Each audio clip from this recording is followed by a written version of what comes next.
blog series and the internal communication series with thought leaders.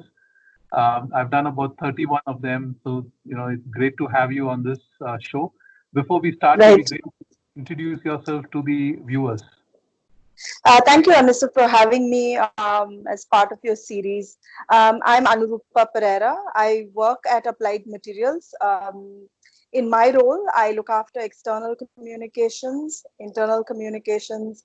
I lead the CSR practice as well, and take care of social media. So, and I've been in the industry for the last 20 plus years, and been both on the agency side as well as on the corporate side, and have had the privilege of working with large teams and small, and not only in India, in Asia as well.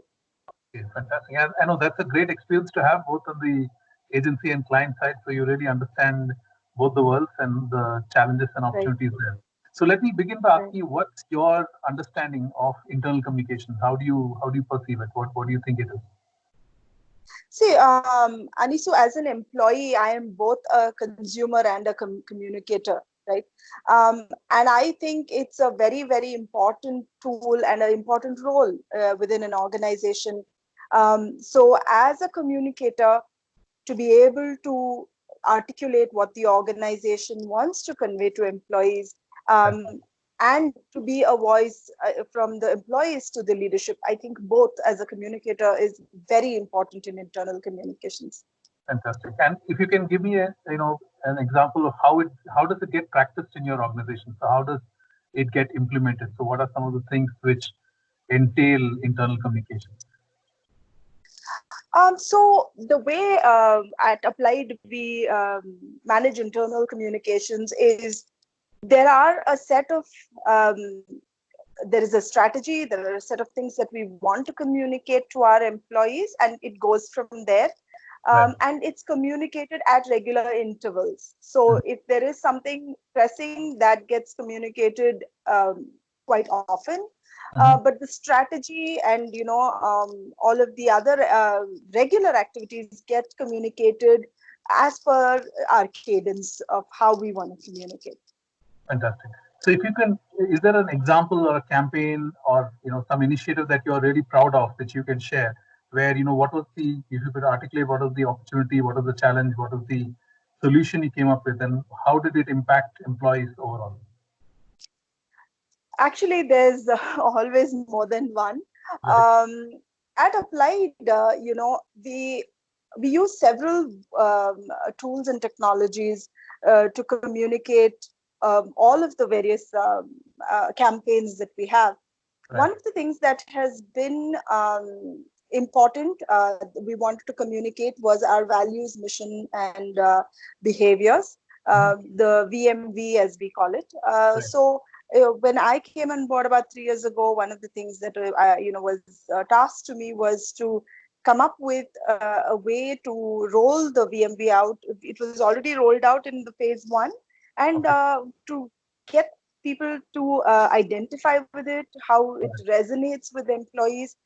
So the way we did it is, since most of the work on the value, mission, and vision was already done, we Mm. had a few behaviors that we had decided that we will embody as an organization. Got it. So as a second leg to that, we identified who are some of the champions of that discussion. We call them Got it. culture champions. So Right. we identified the culture champions, and they now help us roll out some of these activities that are around culture. So Right. we are in the last 2 years we've almost doubled. So today we are about 4,000 plus employees. So every time you have new employees, the challenge is for us to be consistent in Mm. talking about what is our vision, and what are our behaviors to every new set of um, employees that come in, and Got it. yet keep it authentic for the ones that have been here for a very long time, at least 17, Mm. 18 years, some 20 years. So Right. I think the challenge, therefore, is to keep it real, fresh, authentic. I Mm. think that is definitely, one of these Examples. things that I'm most proud of. Fantastic. That's a great example to share. And I think related to that question, so what, according to you, is the biggest challenge that an internal communicator faces in today's world? I think information overload, right? Okay. While I have, uh, in our transcript, I have told you that there are other challenges as well. I think today Mm. information overload is a huge challenge, and what happens is employees are bombarded with a lot of kinds of information. Mm. So to be able to keep it authentic, to be able to be the source of information, Right. that's important. Got it. And what is the biggest opportunity you see? Well, the biggest opportunity is that, to be in this role and to be able to be the communicator, right? I mean, Mm. out of 4,000 people, my team of 4 people are the ones that whose job is to communicate. Got it. And I think that's a fantastic opportunity, right? So Mm. to be able to one articulate what the company needs to communicate, I think Got it. that's one opportunity. And at several instances, being able to showcase what the employees feel or think, Mm. sharing that with the leadership, that's another great opportunity. And as a team, we leverage several tools, right, and several avenues to Right. communicate, right, and Got be it. the bridge between the senior leadership and the rest of the employees. Excellent point. Yeah. So, while you go about the role of communication, so what is, how can communicators add more value to the business? Because there's always the thinking that, we are not close to the business. There are not many, opportunities to engage. So what are the ways in which we can add more value? So, Anisa, honestly, I don't know. I think, the biggest challenge would be if communicators don't have a seat at the table. At Hmm. Applied, that's not a challenge, Okay. right? At Applied, I am part of the leadership in India, Right. which means I have, I'm part of some of the conversations and the decisions we make, Got it. right? So when you have a seat at the table, you are contributing right there. So you Right. are not getting information secondhand and Yeah. then trying to come up devise a strategy based on that. So Got it. I think for organizations who consider Hmm. uh, internal communications as a role should make that role a part of the leadership team, because Fantastic. that really will help communicators, and it Hmm. helps the organization as well in the long term. Fantastic. And what do you think are some of the key skills that internal communicators need? um, Okay, so in terms of skills, I think, if you are talking about a degree, that's different, right? We are talking Yeah, that's about true. So it's more about the actual regular stuff. hard and soft skills that you need to be Yes. doing a great job. Yeah. Yeah. So there are a lot of soft skills that this position needs. Um, and I think as communicators, we need that, right? Internal, external, just because are two sides of a coin. Right. And I wouldn't say one aspect cannot be dealt by the same person who's dealing with another. So I would think for communicators, uh, certain things that are required is interpersonal skills, Mm. understanding people genuinely, Got it. to be able to be the ear of the organization, Right. right? These things are not taught at a business school, right? Yeah. Where you're part of the employee set, you hear what people are saying, you hold conversations, you deal Mm. with people, you hold dialogues, and Yeah. to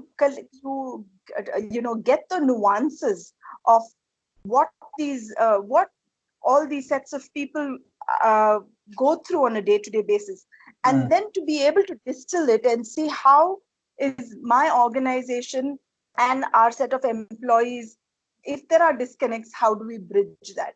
Got it. Those kind of things, uh, I can tell you theoretically, but Mm. developing it to be to have great interpersonal skills, great communication skills, to be Mm. genuine is not something you can teach. You will People have to practice it. Got it. Got it. Yeah, that's brilliant. So there are a lot of youngsters who want to join this domain. So Right. what is your advice for young, people, young professionals who want to join and become great at internal communication? So what advice would you give them? Um, like I said, I think, for people to be communicators and who want to be communicators today, Mm, um, one, you do it because you want to do it, you are passionate about doing it, and not because it's a trendy thing to do, right. right? You find out, learn more about what is communications. Second, try to develop a personality that lends to that, right? If you Mm, are too much of an introvert, you don't like dealing with people, you don't mm, like complexity, you don't like dealing with information, then this mm, may not be the role for you. But got it. if you can, if you have affinity for technology, if you want to deal with people, right, Right. then, and honestly, I think wanting to deal with people is about 50% of the job, Right. right? And if you do it with all your heart, Mm, right, and I think I've said this to you in my responses as well, is mm, that, to be genuine. correct. uh, that Yes. is a quality that people have to, because it's very easy to be, flaky, Mm, and mm, to pass off as, we know everything about everything, um, and that's not a sustainable thing to do. So if mm, you want to build, one of the things, if you want to have a career in internal communications, I think there are people should know that, this is not a PR job, like they say, right? mm, mm, You're not in PR, you're not trying to sell something, but mm. you need to know your organization, your employees, and genuinely want to make a difference. Got it. Fantastic. And related to that, I mean, as a woman leader, I mean, what advice do you have for women communicators who want to make a mark in communications or internal communication? So I wouldn't, first of all, make a gender difference, but I Got it. think, for women especially, if you want me to call out, I think our ESP is very good. I would Mm, say go with that, right? Our ability to have that extra sensory perception mm, is a very good one. That said, like I've articulated before, I mm. think it's important for us to be the source of information, Got it. right? So, for me, if you think I am the person you will come to for all things applied, then I have to build that credibility, Mm, and credibility is not built overnight. You have yeah. to spend a lot of time reading, learning, interacting with people to do that. And for women, who want to aspire or who want to pursue a career in communications, Mm, that's exactly what I would say. I, in fact, tell my team this as well, right? mm, Don't worry about what the credit other people get, or the um, or which award they get, or which platform they end up right. speaking at. Yeah. Um, and that should not make you feel less about yourself, as long as you are doing your bit and Mm, you keep trying um, to build what you want to do as a right. communicator, right? And you will get there, right? Yeah. You don't need every award to make you feel that you are a good communicator. But if you want to pursue, it's a lot of hard work, because Yeah. the industry we are in is very complex. Yes. Yes. Yeah. Got it. And now with COVID-19 and there's crisis is happening, what is the role of internal communicators now? What do you think internal communicators should do to engage differently in the organization? So, my CTO was telling me consistently over the last couple of weeks, when all the crisis was at its peak, Mm, that, a lot of comms people will either make it or break it at this time, which is so mm, true, right? that's Because true.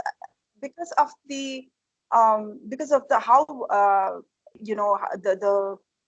the impact of this crisis. Got it. First of Yeah. all, it has, it's nothing like any of us have seen in our lifetime. Yeah. Yeah. So the fact is now that, we have suddenly, all of us have to deal with Mm.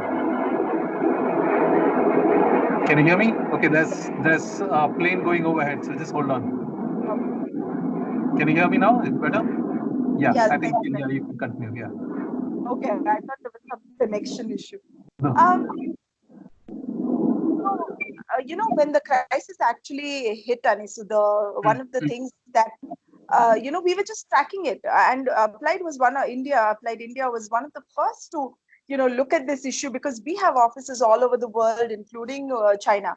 So we were tracking the news, but as it started picking steam, the BC team was already together. We had folks from all kinds of practices, including HR, GIS, which is IT.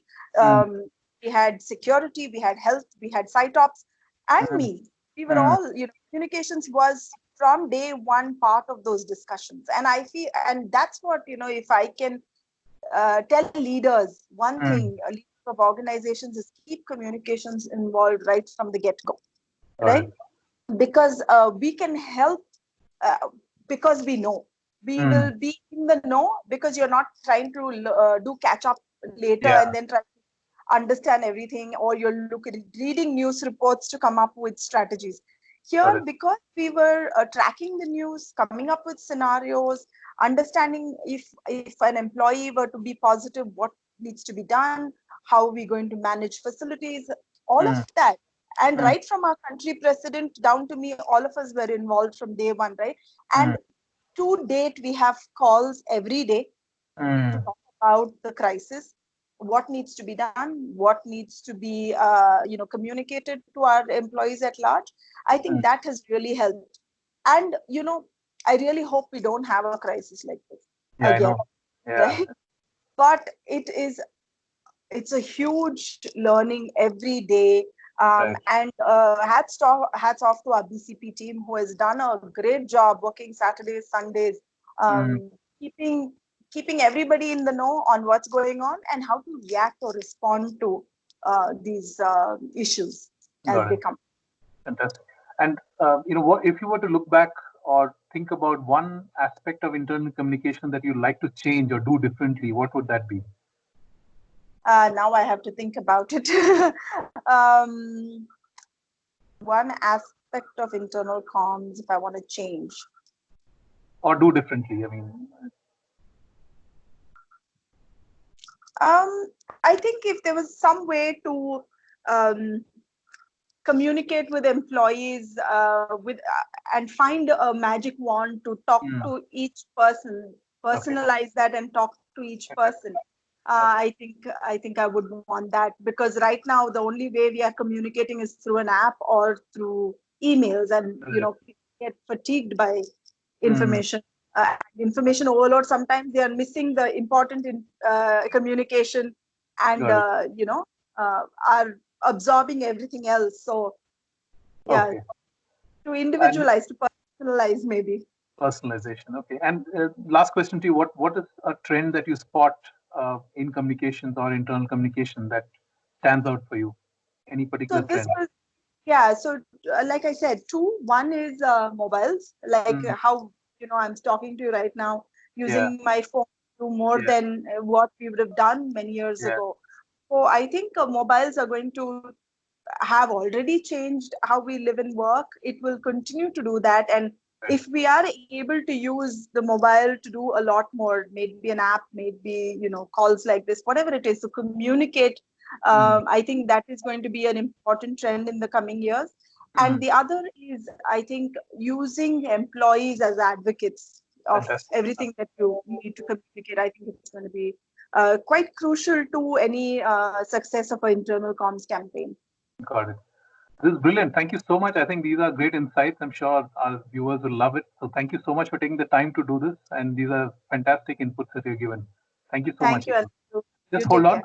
I'll just pause the recording.